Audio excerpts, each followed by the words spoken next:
আসসালামু আলাইকুম ওয়া রাহমাতুল্লাহ। চমৎকার একটি নিউজ বন্ধুরা।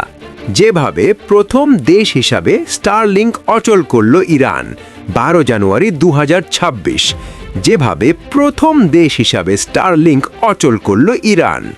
নিজস্ব প্রতিবেদক। ইরানে চলমান বিক্ষোভের সময় দেশটির সরকার ইন্টারনেট সংযোগ বন্ধ করলে মার্কিন ধনকুবের ইলন মাস্ক সেখানে স্টারলিংক সেবা চালু করেছিলেন। তিনি ঘোষণা দেন ইরানের জনগণকে বিনামূল্যে স্টারলিংক ইন্টারনেট সুবিধা দেওয়া হবে। তবে ইরান সামরিক জ্যামার ব্যবহার করে এই স্যাটেলাইট ভিত্তিক ইন্টারনেট সেবাকে কার্যত অকার্যকর করে দিয়েছে। মার্কিন ব্যবসায়িক সাময়িকী ফোর্বস জানিয়েছে, ইরানের ভেতরে হাজার হাজার স্টারলিংক ইউনিট সক্রিয় থাকার দাবি থাকলেও বাস্তবে ইন্টারনেট ব্ল্যাকআউট স্যাটেলাইট সংযোগকেও প্রভাবিত করেছে। প্রাথমিকভাবে স্টারলিংকের আপলিংক এবং ডাউনলিংক ট্রাফিকের প্রায় 30% ব্যাহত হয়েছিল। কয়েক ঘন্টার মধ্যেই পরিস্থিতির অবনতি ঘটে এবং সংযোগের 80%-এরও বেশি ট্রাফিক বাধার মুখে পড়ে। স্টারলিংক রিসিভার স্যাটেলাইটের সঙ্গে সংযোগ স্থাপনে জিপিএস সিগন্যাল ব্যবহার করে। ইসরায়েলি সংবাদ মাধ্যম টাইমস অফ ইসরায়েল জানায়, গত জুনে ইসরায়েলের সঙ্গে 12 দিনের যুদ্ধের পর থেকেই ইরান নিয়মিতভাবে জিপিএস সিগন্যাল জ্যাম করছে। ফলে অঞ্চল ভেদের শাটডাউন কার্যকর হচ্ছে এবং স্টারলিংকের সংযোগে প্যাচওয়ার্ক কুইল্ট পরিস্থিতি তৈরি হয়েছে, যেখানে কিছু গুরুত্বপূর্ণ এলাকায় প্রায় সম্পূর্ণ ইন্টারনেট ব্ল্যাকআউট দেখা যাচ্ছে। বন্ধুরা, তোমরা যারা আমার ভিডিও দেখো কিন্তু লাইক, কমেন্ট আর সাবস্ক্রাইব করো না, এটা খুবই দুঃখজনক বিষয়।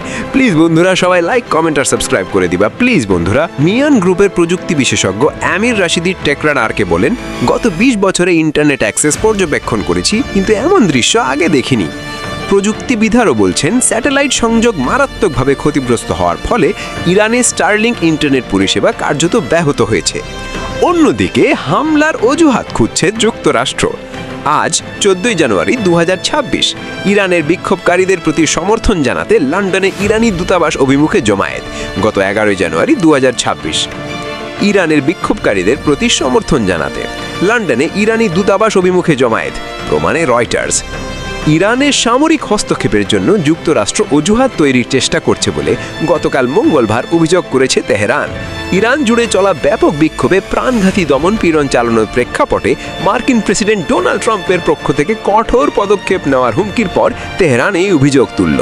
জাতিসংঘের ইরানি মিশন গতকাল সামাজিক যোগাযোগ মাধ্যম এক্সে দেওয়া এক পোস্টে বলেছে, ইরান নিয়ে যুক্তরাষ্ট্রের কল্পনা ও নীতির পুরোটাই ক্ষমতার পরিবর্তন ঘিরে। নিষেধ, হুমকি, পরিকল্পিত অস্থিরতার সৃষ্টি আর বিশৃঙ্খলা সবই সেই কৌশলের অংশ। এসবের মাধ্যমে সামরিক হস্তক্ষেপের অজুহাত তৈরি করা হচ্ছে। ফোর্বস প্রতিবেদনে বলা হয়েছে, ইরানের এই কিল সুইচ পদ্ধতির খরচ অত্যন্ত ভারী। ইন্টারনেট বন্ধ থাকলে দেশটির অর্থনীতি থেকে প্রতি ঘন্টায় প্রায় $15,60,000 ক্ষতি হচ্ছে। বন্ধুরা, নামাজ মিস দিও না, নামাজ বেহেশতের চাবি। আজকের মতো সমাপ্ত বন্ধুরা, আল্লাহ হাফেজ।